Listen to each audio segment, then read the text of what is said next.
Right, what's up, everyone?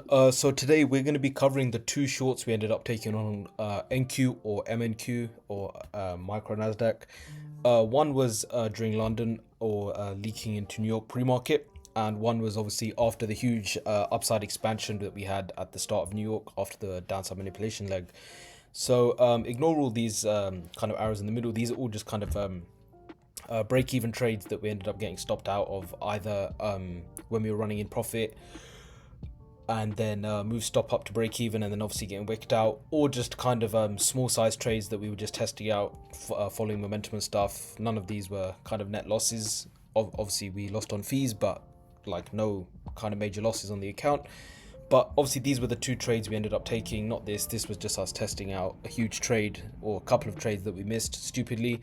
But yeah, so we're going to be going over the two kind of shorts that we took and breaking down how and why we took them. Right, so what did we see? Well, we could see that naturally leading into yesterday, price was delivering into this huge, this hourly sell side gap, and basically we kept delivering out of it. But during Asia and leading into London, price ended up actually seeing all this strong buy side momentum. This was Asia, so price ended up seeing all this huge strong side momentum into the well deep into the gap, and we actually ended up, if we look at this fib here, ended up sweeping equilibrium and into discount of the sell side gap, which was great. So we swept that. We ended up sweeping previous day high as well, swept Asia's high, made London's high, and then obviously now that as we started to see displacement lower, it basically began to look like an hourly SFP or failure swing, whatever you like to call it.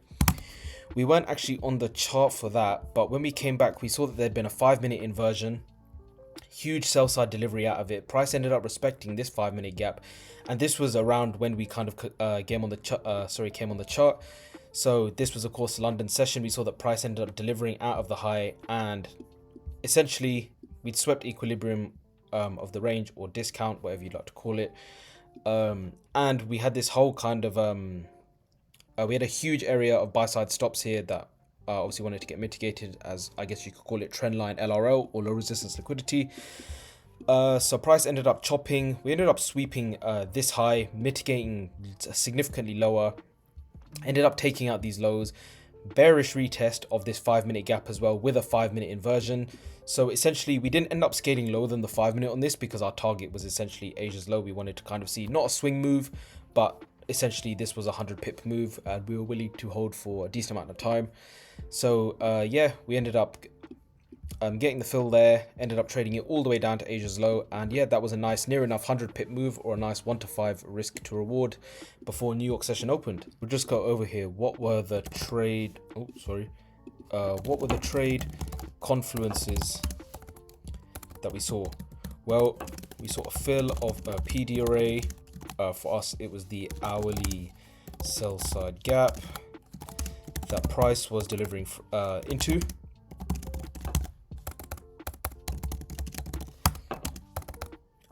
Then we saw a don't need to type that, sweep of equilibrium of the imbalance and into discount as looking for shorts. Liquidity sweep, which was PDL, and yep, essentially PDL. We swept Asia's high, but that wasn't kind of the top tick move. Created an hourly SFP or failure swing. Yeah. Then what else? We saw inverse FVG to confirm momentum. So when we look for IFVGs, typically, yep, you might get a weak push through, which kind of signals that, especially us being in December now, you've got the whole seasonality play, but it means that we may not deliver all the way to your external draw. We may get stopped out by internal range liquidity, so PD arrays, internal highs and lows, etc. But we did see a strong V reversal move down, a straight push after those retests and sweeps. So that did give us extra confluence. So we had a strong push through rather than slow inversion as added confluence. confluence, and we saw a bearish retest and failure to inverse sell side, and we had clear targets as draw on liquidity with internal and external range liquidity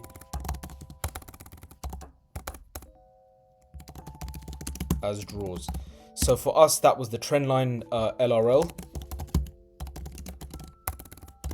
of basically buy side stops that force price higher, and then we ended up trading all the way down to Asia's low as the external range liquidity. So for us, it ticked a lot of boxes, and it was almost too good not to take, especially with how December's been trading recently. December typically slows down in volume, deliveries a lot slower, obviously the seasonality, big desks start to slow down, end of year typically a lot less people are trading, a lot less volume in the market. So to get a full trade all the way down to external range liquidity, especially during pre-market and London session, was amazing. So this was the second trade of the day.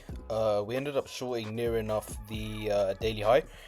So what happened is everybody was kind of expecting this daily gap to kind of be the draw on the fill, but essentially at this high is where we started to obviously see a lack of momentum due to the strong buy side that we have had after the New York Open manipulation and then expansion to the upside.